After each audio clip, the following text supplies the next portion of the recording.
আজ যে ভর্তাটি বানিয়ে দেখাবো এর স্বাদ যে কতটাই অপূর্ব হয়, যারা খেয়েছো তারা অবশ্যই জানবে। আর যাদের এখনও খাওয়া হয়নি তাদের কাছে রিকোয়েস্ট রইল ভিডিওটা দেখে অন্তত একবার এটি বানিয়ে খাওয়ার জন্য। তবে এটা গ্যারান্টি দিয়ে বলতে পারি, একবার যদি এটা বানিয়ে খাও তাহলে বারবার খেতে চাইবে। কিছুটা চিনেবাদামকে ভালো করে জলে ধুয়ে আধ ঘন্টা ভিজিয়ে রেখেছিলাম। জলটা ঝরিয়ে নিয়ে একটা প্যানে সামান্য তেল গরম করে এই বাদামগুলোকে হালকা ব্রাউন কালার করে ভেজে নেব।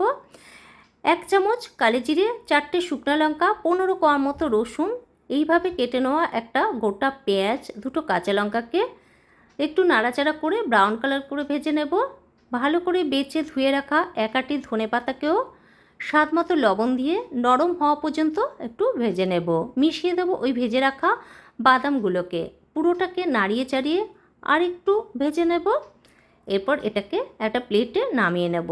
কিছুক্ষণ ঠান্ডা করার পর শিলনোড়াতে আমি এটাকে বেটে নেব। আমি এখানে শিলনোড়ায় বাটছি, তোমরা চাইলে মিক্সিতেও এটা বেটে নিতে পারো, তবে শিলনোড়ায় বাটলে এর স্বাদটা কিন্তু অনেক বেশি হয়। ব্যাস তৈরি হয়ে গেল বাদামের একটা অপূর্ব স্বাদের ভর্তা। গরম ভাতের সঙ্গে খাওয়ার সময় একটু কাঁচা সর্ষের তেল মিশিয়ে নিতে পারো।